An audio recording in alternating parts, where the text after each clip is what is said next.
Aujourd'hui, un entrepreneur qui veut reprendre une entreprise, il y a quand même des chances, s'il parle à des banquiers, à des avocats ou à des experts comptables, qu'au bout de quelques discussions, le nom de Trajan arrive sur la table. Il arrivera sur la table une fois, il arrivera sur la table deux fois.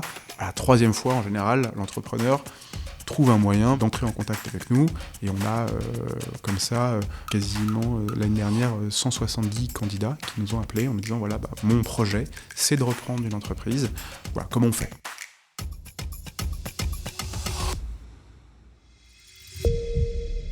Avant de rejoindre Sapiens, je n'avais jamais eu l'occasion d'accéder à ce qu'il se passe derrière un fonds d'investissement.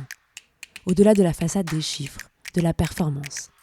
Et pourtant, en rencontrant des dizaines de fonds, j'ai réalisé que derrière chaque ligne investie, il y avait des histoires passionnantes, avec leur lot de difficultés et de succès, et surtout des équipes engagées autour des projets qu'elles financent. Bonjour, je suis Aurore Perrin, et mon objectif avec Just Focus est de mettre en lumière le pont entre les investisseurs qui ont des idées, des projets, des convictions, et leurs investissements, qui sont un moyen de créer un monde qui leur ressemble. En proposant un nouveau rapport à l'argent, aussi exigeant sur sa performance que sur son sens, Just Focus est une invitation à passer à l'action. Bonjour à tous, aujourd'hui j'ai le plaisir d'accueillir Tanguy Tozina, le fondateur de Trajan, un fonds de MBI, qui va venir nous parler de sa stratégie. Bonjour Tanguy, merci d'être avec nous aujourd'hui. Est-ce que tu peux te présenter pour commencer ? Bonjour Aurore, écoute, merci beaucoup de m'accueillir. Pour me présenter, donc moi je suis le cofondateur de Trajan. Peut-être pour vous dire un petit mot sur mon parcours, ce qui m'a amené là aujourd'hui. Moi j'ai un parcours assez classique d'investisseur en private equity à Paris. J'ai commencé ma carrière après un parcours en école de commerce aux États-Unis, en travaillant à New York pour la Société Générale dans un métier de financement d'infrastructures. Je ne suis pas resté très longtemps. J'ai découvert que le métier ne me plaisait pas tant que ça. Et puis, pour être assez direct, je suis rentré me marier en France. Et donc, j'ai enchaîné par un petit passage en M&A chez Messier Maris, boutique de M&A plutôt dédiée à des grosses opérations françaises et internationales.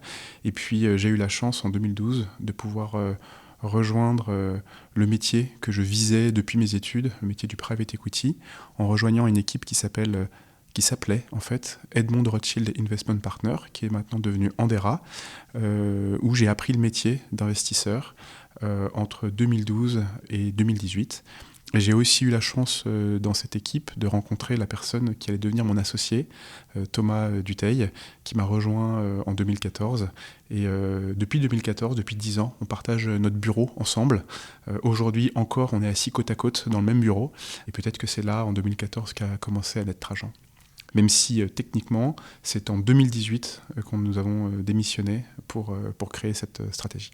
Oui, donc il y a eu quand même une période relativement longue entre le moment où vous avez commencé à travailler sur Trajan et le moment où vous avez pu vous lancer directement sur Trajan. Ouais, on va un peu au-delà de la finance, on rentre dans le terrain de l'entrepreneuriat, mais c'est sûr que s'associer avec une personne avec qui vous avez partagé votre bureau pendant plusieurs années, c'est beaucoup plus confortable que de s'associer avec quelqu'un que vous ne connaissez pas. Et aujourd'hui, une des clés du succès, c'est aussi, je pense, l'entente qu'on a toujours. Est-ce que tu pourrais nous parler un petit peu plus de ce que vous faites Trajan, parce que vous avez un positionnement qui est assez spécifique. Oui, écoute, Trajan, c'est né de plusieurs choses. Je pense que la décision d'entreprendre, elle est toujours multifactorielle. D'abord, de là d'où on vient, donc EdRip, Andera aujourd'hui c'est une superbe équipe, mais qui fait des opérations, je dirais, assez classiques, de LBO minoritaire et majoritaire, plutôt majoritaire aujourd'hui dans le marché du mid-cap parisien. Nous, un peu en réaction à cette approche très classique, on a voulu d'abord se créer une opportunité, parce que pour créer un fonds de private equity aujourd'hui, on ne peut pas se contenter de copier ce que font les autres. Il faut créer sa place, et il faut créer sa place en faisant les choses différemment. On voulait aussi que cette démarche qu'on a créée, elle ait un sens au-delà de la pure finance, qu'elle apporte une solution qui ne soit pas que financière. Et puis, on voulait aussi quelque chose qui puisse être performant financièrement au-delà des cycles d'investissement. Le private equity a quand même connu une décennie dorée dans les années 2010. On voulait quelque chose qui puisse continuer à performer au-delà de ça. En fait, à partir de ces multiples points, on a identifié une problématique à laquelle on a considéré qu'on pouvait apporter une réponse unique. Cette problématique, c'est celle à laquelle sont confrontés à peu près toutes les PME un jour le moment où leur fondateur veut se retirer des affaires. Et ce moment, il amène en fait à un double problème. D'un côté, il y a un besoin en capital, parce qu'un fondateur qui se retire, il veut monétiser le travail de sa vie, et il veut rarement rester actionnaire majoritaire à partir du moment où il n'est plus le dirigeant de la société. Et ça, c'est le métier traditionnel du private equity. On n'a pas innové sur ce côté-là. On espère qu'on ne le fait pas plus mal que les autres, mais rien de nouveau. Par contre, il y a un deuxième problème qui est plus humain et qui est de se dire comment je fais pour amener à la tête de cette société quelqu'un qui va être capable de succéder à un entrepreneur qui a marqué de sa personnalité pendant des années ou des dizaines d'années, finalement, cette société. Et évidemment, le gros problème, c'est celui-là. C'est aussi là qu'il y a la clé du succès de ce type d'opération.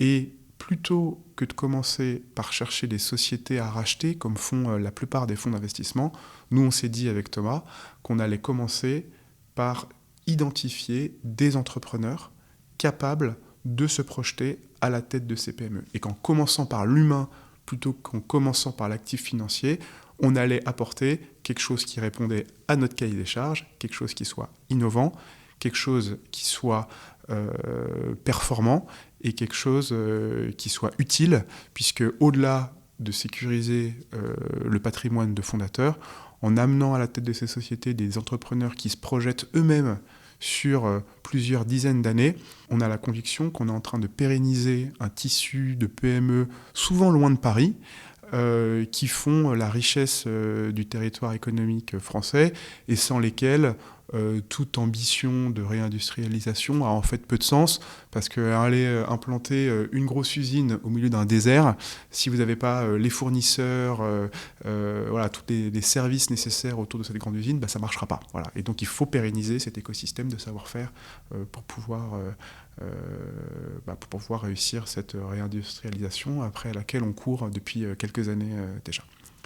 Voilà, cette démarche, on l'a d'abord mise en œuvre tous les deux à partir d'une petite chambre dans laquelle on s'était installé après avoir démissionné pour créer Trajan, avec une première opération qui a été notre proof of concept, avec l'acquisition d'un groupe breton qui s'appelle Thomas Plan, et qu'on avait structuré avec ce qu'on appelle un club deal, c'est-à-dire qu'on n'avait pas de structure de fonds ou quoi que ce soit. On a été chercher des investisseurs qui ont voulu financer cette opération qu'on avait montée, et ces investisseurs, essentiellement des grands family office qu'on avait rencontrés en essayant de marketer notre stratégie.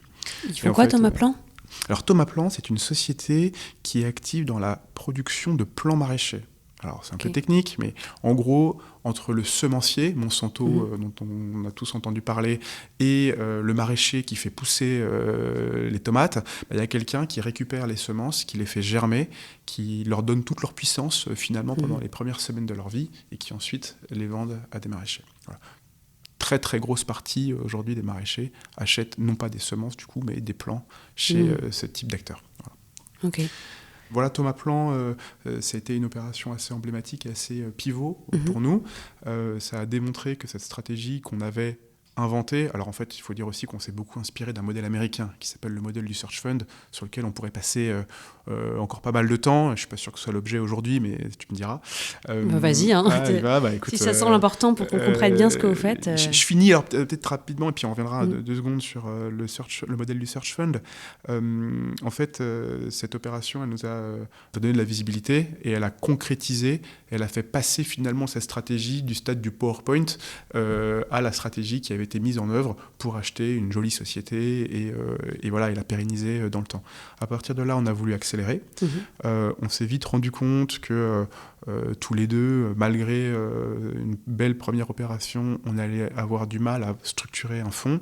On a cherché quelqu'un pour nous aider à accélérer. On a rencontré plusieurs plateformes à Paris, avec chacune des propositions avec des structures un peu différentes, mais qui globalement visaient à nous laisser une forme d'indépendance tout en nous soutenant sur la partie structuration juridique, levée de fonds, qui est assez importante.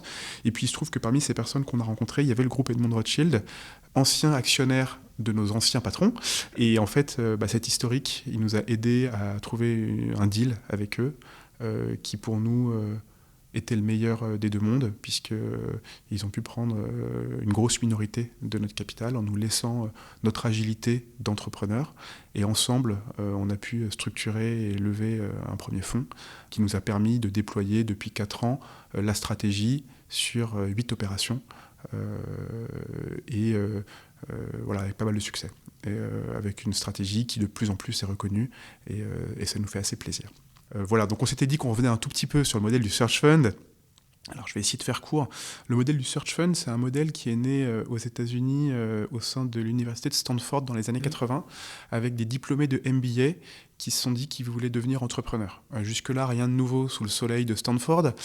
Par contre, ce qui était nouveau, c'est qu'ils se sont dit qu'ils n'étaient pas start-upers, que partir d'une page blanche, c'était un peu compliqué. Et ils se sont dit qu'en fait, leur talent, leur énergie et leur bagage professionnel préliminaire, je dirais, ils étaient capables de le mettre au service d'une PME en phase de transmission.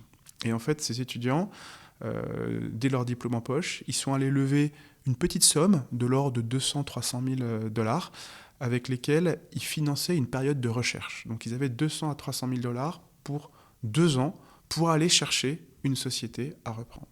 Et le deal avec les gens qui avaient financé cette période de recherche à hauteur de 300 000 dollars, c'était que le jour où ils ont trouvé une société à reprendre et qu'ils ont besoin de plus que ça, en général une dizaine de millions de dollars, ils reviennent voir ces investisseurs et leur disent maintenant, vous pouvez, si vous le voulez, investir dans la société que j'ai trouvée. D'ailleurs, soit vous investissez, soit vous investissez pas. Si vous n'investissez pas, en fait, l'argent que vous avez mis au départ est contrat mot contre triple, et donc vous aurez une surperformance liée au fait que vous étiez là les premiers. Nous, on a étudié ce modèle. Ce qui est intéressant, c'est que Stanford a suivi année après année ses performances et elles sont excellentes. Voilà, je vous laisserai aller regarder sur le site de Stanford, Search Fund, il y a une littérature assez riche.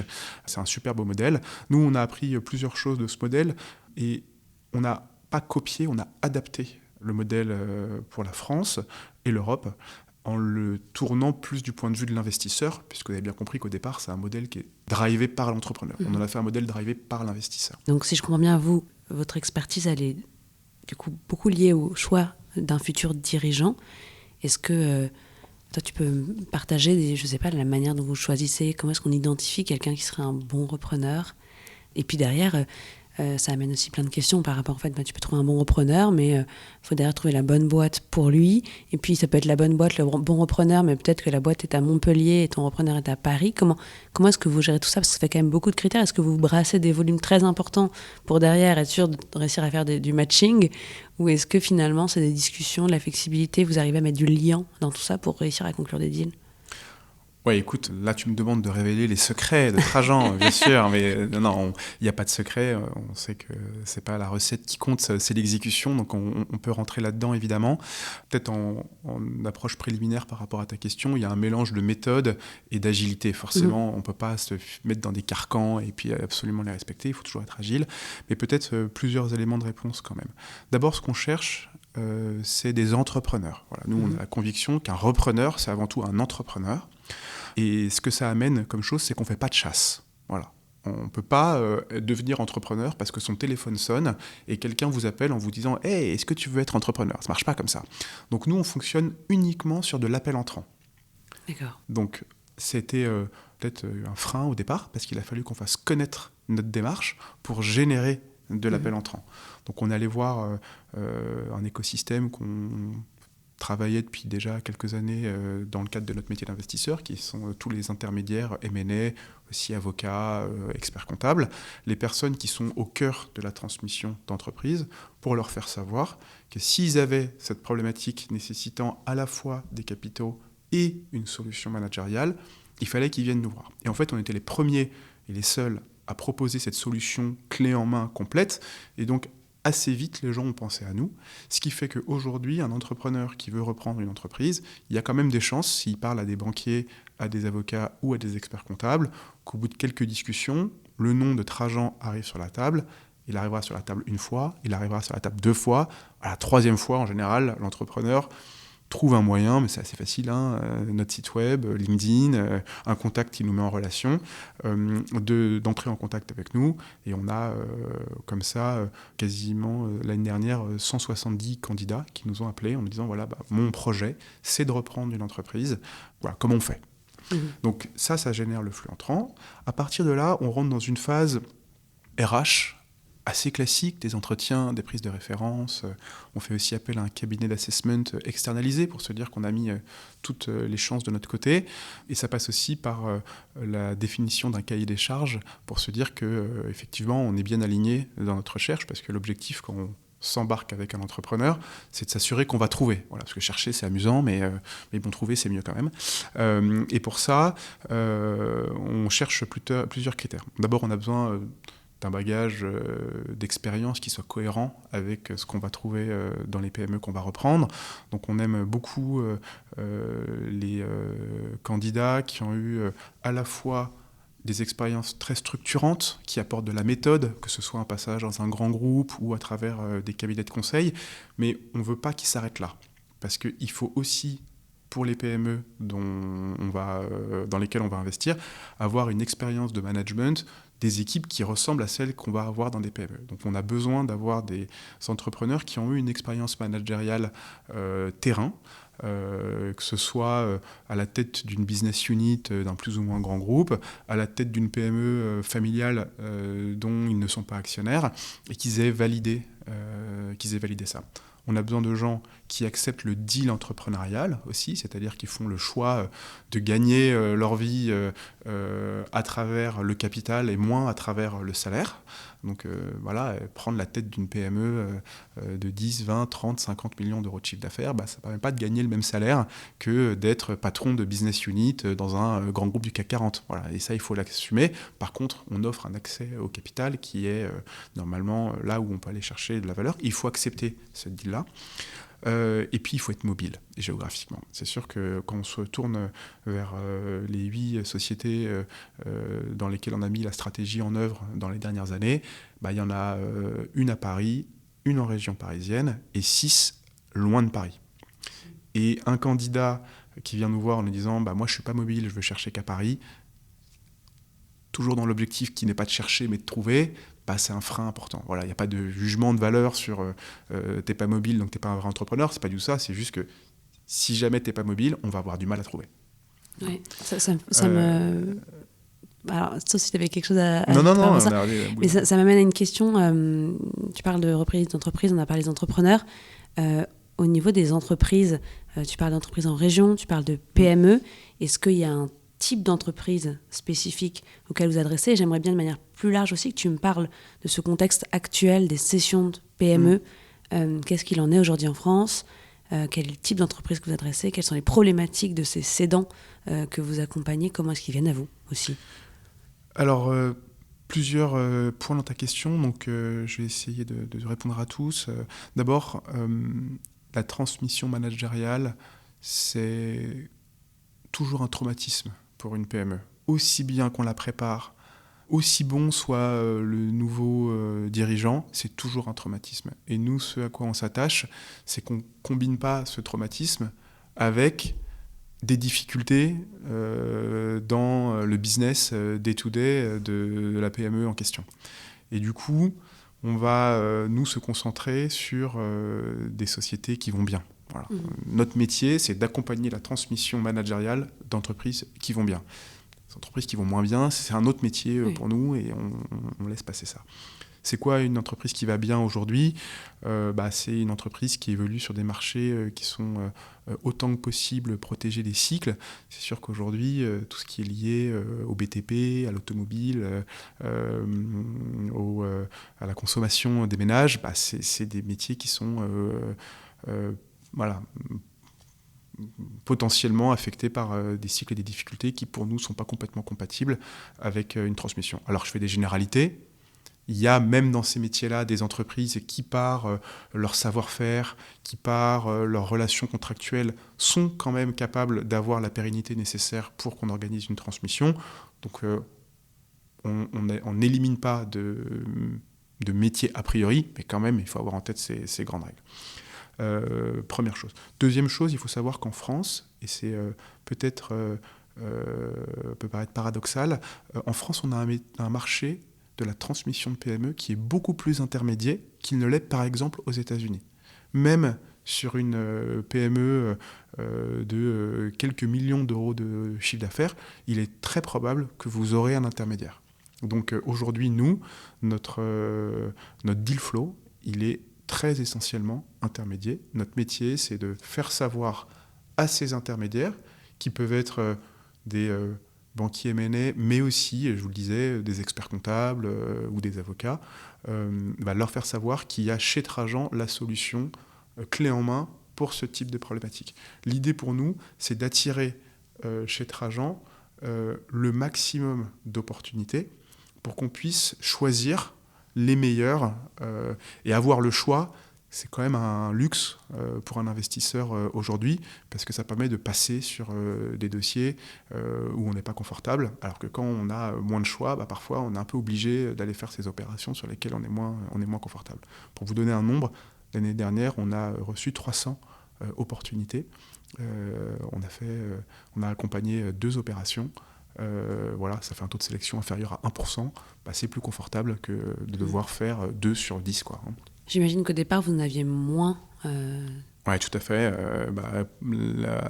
C'est le corollaire de ce que je disais tout à l'heure. Il a fallu que notre réputation, je ne sais pas si c'est le bon terme, mais que les gens sachent que cette solution existe, et ça s'est fait petit à petit. Mais je pense que depuis 1 ou 2 ans, on a atteint une bonne maturité du modèle. On commence à être copié, c'est bon signe. Ça veut dire que la solution qu'on propose, elle a du sens, je pense.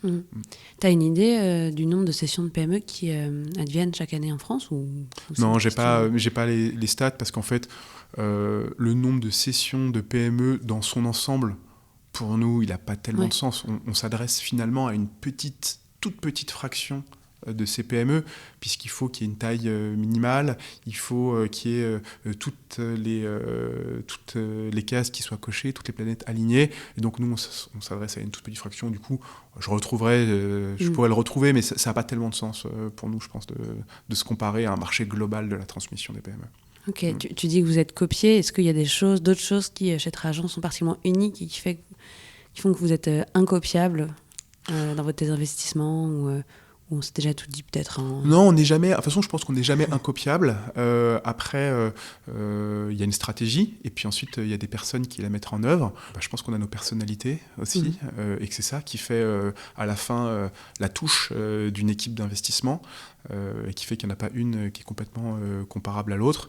Sur la stratégie, je pense qu'elle est assez simple, finalement. Après ce que je viens de vous raconter, n'importe qui peut ouvrir un petit Trajan. On pense qu'on a nos personnalités et notre expérience aussi qui viennent... ajouter la différence, puis peut-être le fait qu'on était les premiers. Ouais. tu disais que sur le premier deal, vous aviez fait un club deal. Ouais. Aujourd'hui, c'est plus comme ça que vous fonctionnez, mais c'est quand même un des éléments qui est clé pour faire tourner votre fonds. C'est qui vos investisseurs aujourd'hui? Est-ce que c'est difficile de trouver des investisseurs qui s'intéressent à un fonds comme le vôtre? Voilà, qu'est-ce que ça implique aussi peut-être comme volume? Je ne suis pas sûre que tu puisses dire combien vous investissez dans une reprise, mais je serais assez intéressée de savoir comment est-ce que vous collectez, comment est-ce que vous trouvez des investisseurs.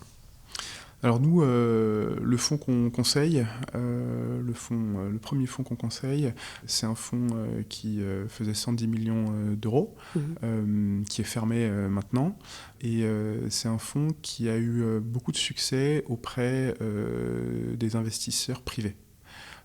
Pourquoi ? Parce qu'en fait, cette histoire de transmission d'entreprise, elle parle énormément à des entrepreneurs qui eux-mêmes ont été confrontés à cette problématique ou ont dans leur entourage des gens qui ont été confrontés à cette problématique. Et en étant confrontés à cette problématique, ils apprécient à la fois qu'on construise une solution pour y répondre, ils voient aussi le potentiel qu'il y a dans ce genre de transmission. Et donc ça a eu beaucoup de succès auprès de cette typologie d'entrepreneurs. Maintenant, avec la maturation du modèle, c'est une stratégie qui va aussi attirer des investisseurs plus institutionnels. Est-ce que c'est dur aujourd'hui de lever des fonds ? Oui, c'est dur. Maintenant, ce qu'on a vu, c'est qu'avec une stratégie qui démontre sa performance, qui a du sens, que les gens comprennent facilement, finalement, hein, c'est nouveau, mais les gens comprennent assez aisément ce qu'on apporte, et ben ça marche. Voilà. Ok, top. Tu parlais du premier fonds qui est terminé. Est-ce que peut-être tu peux nous parler d'une participation qui a été particulièrement intéressante pour vous, qui t'a marqué? En plus, c'était le premier. Ouais, avec plaisir. Écoute, et en plus, je crois que c'est une opération qui est déjà un peu connue chez toi, puisque vous avez reçu la dirigeante assez récemment, il me semble, Déborah Berger. Voilà. Écoute, pour prendre un exemple parmi les opérations qu'on a accompagnées, celle-ci est particulièrement parlante, je pense, puisqu'en fait, c'est l'histoire parfaite de la stratégie. Donc en fait, cette société qui s'appelle maintenant Bonum, au départ c'était une société plus petite qui s'appelait Adfinitas, une société, pour faire simple, dont le métier était le conseil en communication pour les ONG. Très jolie société qui avait atteint un premier niveau de maturité, emmenée par ses 2 fondateurs qui étaient arrivés à la cinquantaine, qui voulaient partir faire autre chose et qui cherchaient à transmettre leur PME, n'avaient pas forcément envie de la transmettre à un grand groupe de communication parce qu'ils avaient construit un ADN très particulier lié aussi au fait qu'ils travaillaient pour des ONG et ils voulaient pérenniser ça. Et ils étaient accompagnés par un intermédiaire, banque d'affaires, qui leur a présenté plusieurs solutions. Et nous, on est venus au premier rendez-vous pour les rencontrer, accompagnés de Déborah Berger, une entrepreneure qui nous avait contacté une petite année plus tôt pour qu'on l'accompagne dans la reprise d'une entreprise. Et en fait, lors de ce premier rendez-vous, il y a eu un coup de cœur. Voilà. Pas avec Trajan, j'en suis désolé, mais entre les vendeurs et Déborah. Et en fait, ils se sont dit, voilà, c'est Déborah qu'il faut à la tête de notre société. Alors bien sûr, il n'y a pas que ça qui compte, hein. Il y a toute une opération financière avec un prix sur lequel il faut s'accorder, une structuration qui fonctionne. Mais à la fin, grâce à cette envie de choisir Déborah comme future dirigeante de l'entreprise, on a pu aller au bout de l'opération. Ses fondateurs ont conservé une partie du capital, pas complètement négligeable, hein, ils ont gardé un peu plus de 20% du capital. Et puis Trajan, ou plutôt le fonds que conseille Trajan, a pris le contrôle de cette société. Et à partir de là, on a mis en place plusieurs choses, un peu une pratique qu'on met en place à chaque fois qu'on arrive dans une entreprise. D'abord, on a travaillé sur l'entrée au capital de l'équipe de management intermédiaire. C'est très important pour nous que toute l'équipe de management, au-delà du patron, soit actionnaire. Alors, il se trouve que chez Adfinitas, il y avait déjà pas mal de dirigeants actionnaires. Ça a assuré que tous les gens importants, tout le monde est important, mais tous les gens qui étaient à des rôles clés soient actionnaires de la société. Ensuite, on a lancé un chantier de structuration, puisque cette société Adfinitas, elle était composée en fait de plusieurs entités, et il fallait apporter une cohérence, notamment dans les outils de pilotage. Donc nous, on a une équipe chez nous qui fait que ça, donc qui a plongé dans la société aux côtés de Déborah et qui a mis en place tous ces outils de pilotage. Et puis on a lancé une stratégie de croissance externe par acquisition, avec un double objectif. D'abord, essayer d'élargir le marché d'Adfinitas, parce que le conseil en communication pour les ONG, c'est un très joli métier, mais c'est un marché étroit. Et puis c'est une société qui avait commencé son internationalisation, puisqu'elle était déjà présente en France et en Allemagne, mais pour nous, elle avait le potentiel d'avoir un scope géographique plus important, et on s'est aussi lancé sur ça. Donc concrètement, qu'est-ce qu'on a fait ?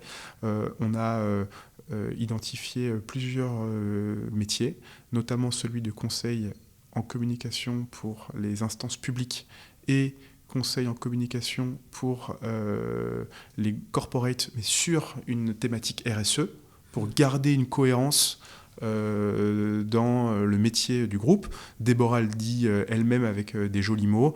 On a créé finalement un groupe qui est la Communication for Good. Voilà. Qui bénéficie de pas mal de tendances positives.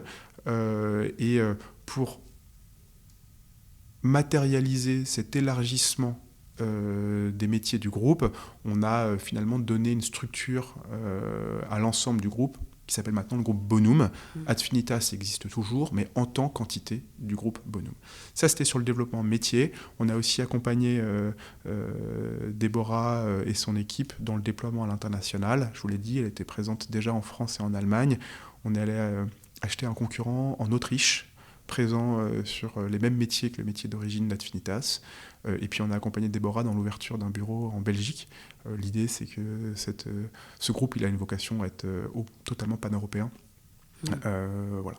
Et en fait, après quelques années, le groupe avait plus que doublé de taille. Nous, on a considéré qu'on avait finalisé notre accompagnement de la transmission managériale. Déborah et une équipe assez large de ces managers étaient actionnaires complètement installés et se projetaient dans la durée à la tête d'un groupe qui grandissait vite. On a passé la main et donc en fait il y a un nouvel actionnaire qui est arrivé et qui a pris le contrôle, même si on continue à accompagner Déborah, mais plutôt en minoritaire aujourd'hui. D'accord, vous avez gardé quelque part minoritaire et vous êtes à t'entendre très opérationnel dans l'accompagnement de ces dirigeants. C'est le cas pour toutes les sessions? C'est parce que sur ce projet spécifiquement, il y avait plus... Non, on est très opérationnel dans l'accompagnement systématiquement, parce que c'est vrai que quand on se présente, on a tendance à beaucoup parler de la première phase, comment on va chercher un nouveau dirigeant, comment on l'installe à la tête d'une PME. La réalité, c'est qu'il y a eu un énorme travail à faire une fois que le nouveau dirigeant est arrivé, parce qu'en fait, ces opérations... qu'on appelle primaires, c'est-à-dire des opérations dans lesquelles il n'y avait pas eu d'actionnaire financier avant l'opération qu'on construit, elles génèrent beaucoup d'opportunités pourvu qu'on se retrousse les manches. Voilà. Et c'est quoi ? Typiquement, un fondateur d'une entreprise, il met souvent pas tous les outils de pilotage nécessaires, parce que son entreprise, il la sent, voilà, il la vit, c'est lui son entreprise. Alors, il y a plein d'exceptions à ce que je dis. On voit aussi des PME qui n'ont jamais connu d'actionnaires financiers, qui sont ultra structurés sur les outils de pilotage, mais c'est plutôt l'exception que la règle. Donc ça, il y a un gros travail à faire. Et nous, on a cherché à le faire avec des conseils externes et tout, puis finalement, on s'est dit que c'était tellement important qu'il fallait qu'on l'internalise. Donc on a quelqu'un chez nous qui ne fait que ça. Ça, c'est la première chose. Deuxième chose, ces sociétés familiales, elles sont souvent très très pointues sur un savoir-faire, sur une capacité de développement commercial qui a fait leur succès. Elles sont souvent et naturellement moins pointues sur des sujets qui sont plus financiers, et notamment la capacité à faire des acquisitions. Or, dans le périmètre d'une PME familiale qui travaille bien, il y a quand même souvent ce petit concurrent qu'on connaît très bien, ce fournisseur où en fait on est hyper intégré avec leur business model, et en fait il y a un sens énorme à ce que ces sociétés se rapprochent, mais les entrepreneurs fondateurs, ils savent souvent pas trop comment faire. Nous, c'est notre métier de financier de réussir à réaliser ces opérations et à faire grandir finalement ces entreprises, à la fois en leur permettant de grandir en organique, mais aussi en allant chercher ces opportunités de croissance externe. Et après, il y a une troisième dimension très humaine qui est la structuration d'équipe. Nous, on n'est pas des spécialistes d'un métier, et on n'a pas vocation à apprendre, par exemple, à Thomas Plan à faire des plants de légumes. On est évidemment à des années-lumière de ce savoir-faire, mais par contre, on a une bonne idée de ce à quoi doit ressembler un comité de direction d'une entreprise. Qu'est-ce qu'il faut chercher quand on cherche un bon directeur financier ? Qu'est-ce qu'il faut chercher si on cherche une directrice des opérations, ou ce genre de choses. Et on accompagne aussi pas mal dans cette phase-là. Dernier étage, mais je ne veux pas trop en faire non plus, la digitalisation. Sur ces PME familiales, on est loin des grandes problématiques de l'IA, même si elles vont arriver aussi, mais il y a un premier étage à construire.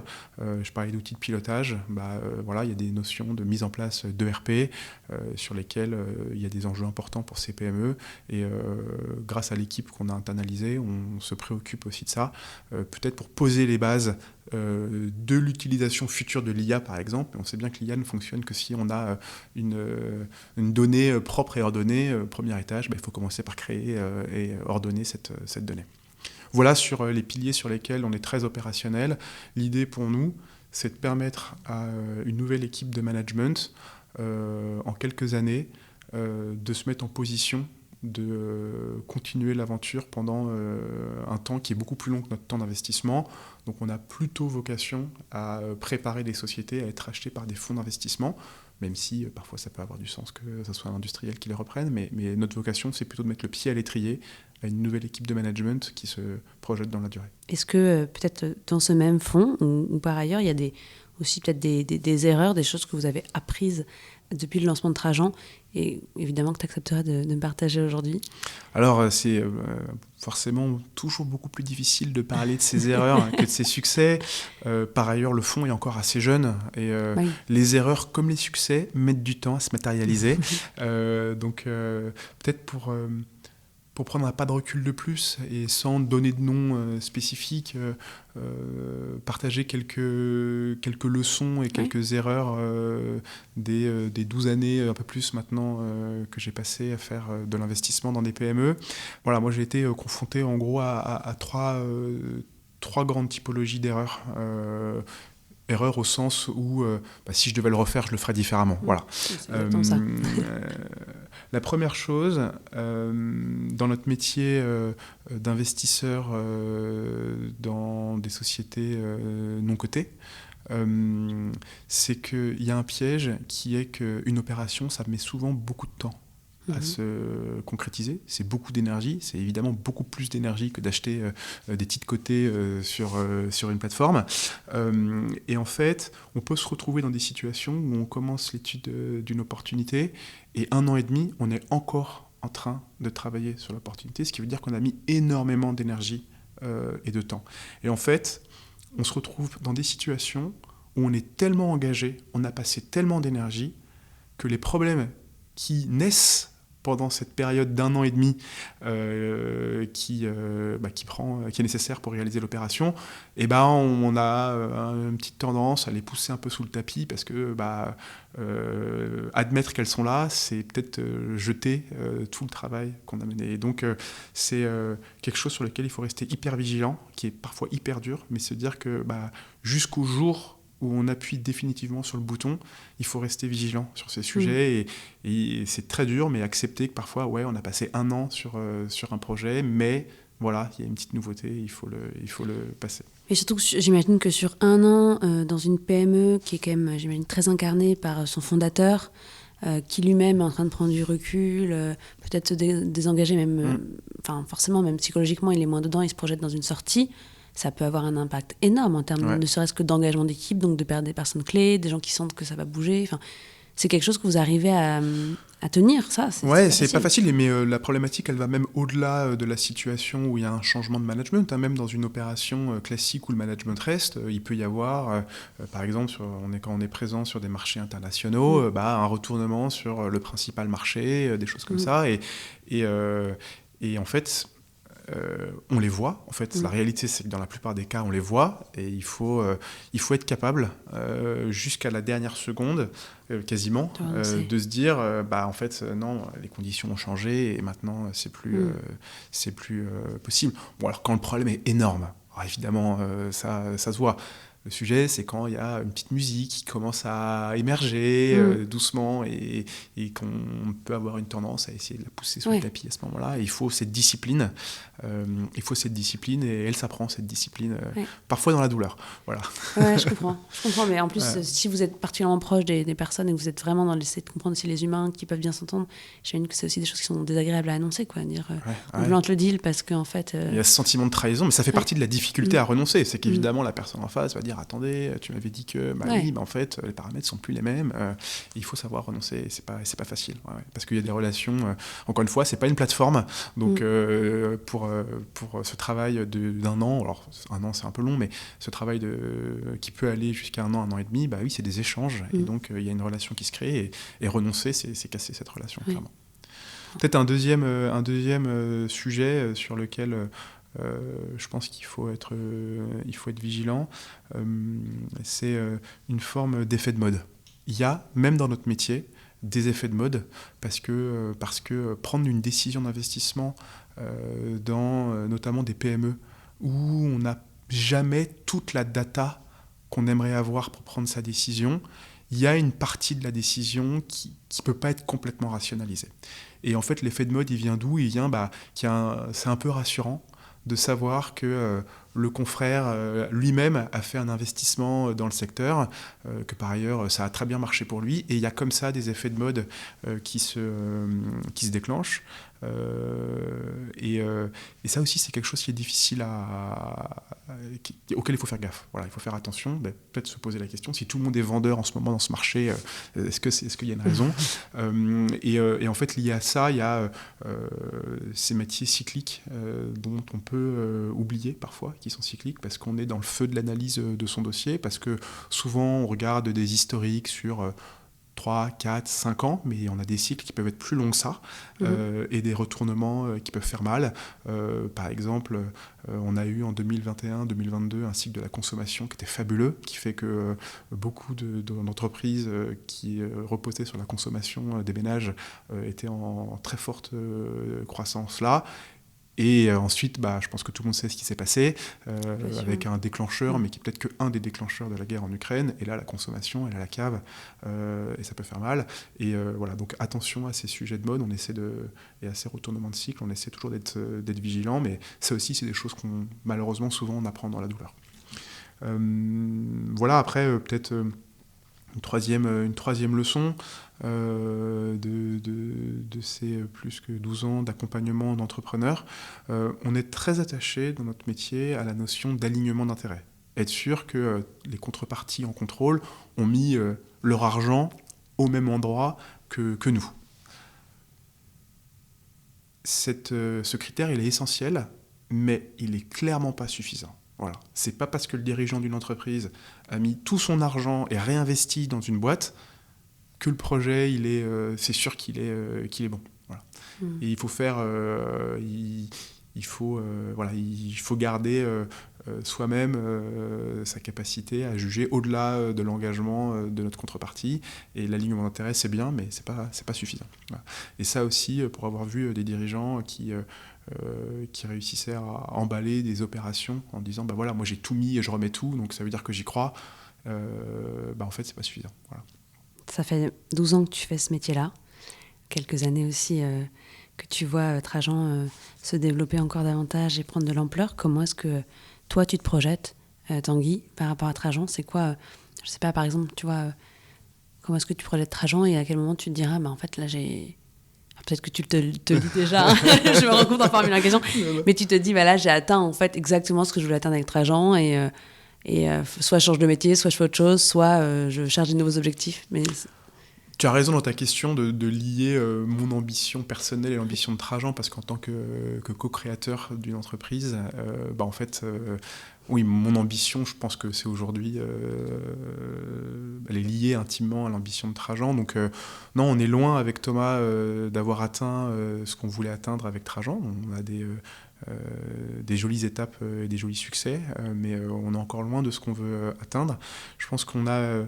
Alors, il y a plein de manières de mesurer le succès dans notre métier, mais on s'était dit, quand on s'était lancé dans Trajan, qu'il y avait deux choses qui nous feraient vibrer, voilà, et qui nous montreraient qu'on ait réussi.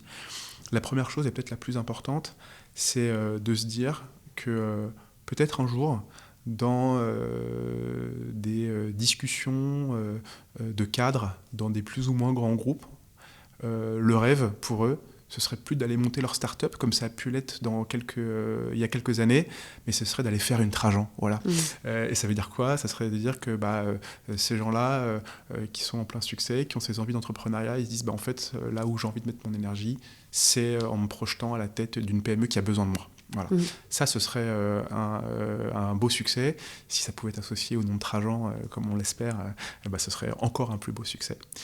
Première chose. Et deuxième chose, on a la conviction que la problématique de transmission des PME, elle n'est pas que française, elle est clairement à minima européenne. Et on aimerait bien que cette stratégie, elle se déploie dans d'autres pays. On a ouvert il y a 1 an un bureau à Bruxelles avec un associé belge qui nous a rejoint, Arnaud, pour mettre ce premier pied à l'international. Et l'autre partie de l'ambition, c'est que Trajan soit présent dans plusieurs pays, pourquoi pas tous les pays d'Europe, pour mettre une première étape. J'ai une autre question qui me vient, parce que, effectivement, ce secteur des PME, centralisé même sur l'Europe, vous restez quand même très tributaire de facteurs politiques, économiques. C'est un risque qu'aujourd'hui vous mesurez, que vous maîtrisez, même au niveau européen. Parce que... Alors, maîtriser ces risques, je pense que ce serait un grand mot, mais on l'intègre complètement dans nos analyses. Après, ce qu'on voit, c'est que l'avantage du marché de la PME, ce que je disais tout à l'heure, c'est qu'il est hyper profond. 300 opportunités par an à notre petite échelle. Ça veut dire qu'en fait, dans cette immense forêt de PME, en fait, on trouve des entreprises dont le savoir-faire, le business model, l'énergie, les équipes permettent en fait de s'affranchir de ces grands mouvements qu'on subit tous. Alors on s'en affranchit jamais à 100%, on préférerait tous qu'il y ait plus de stabilité, c'est sûr, mais l'avantage de l'investisseur en PME, c'est que finalement, on peut trouver des pépites qui sont moins corrélées qu'un grand groupe international de ces grandes problématiques-là. Et c'est comme ça aujourd'hui qu'on traite le sujet. Et c'est comme ça qu'on arrive, malgré le contexte actuel, à faire de la performance. Pour finir, est-ce que toi, Tanguy, tu peux me donner 3 critères à analyser pour reconnaître un bon fonds ? Je vais me concentrer sur mon métier, mon métier du fonds de private equity illiquide. Premier élément que j'ai mentionné tout à l'heure, c'est le pilier de notre métier, c'est l'alignement d'intérêts. Voilà. Et c'est à la fois une évidence et il faut pas l'oublier. Pour moi, il faut en faire le critère numéro 1. J'ai bien précisé que c'était pas une condition suffisante, mais c'est une condition pour moi absolument nécessaire.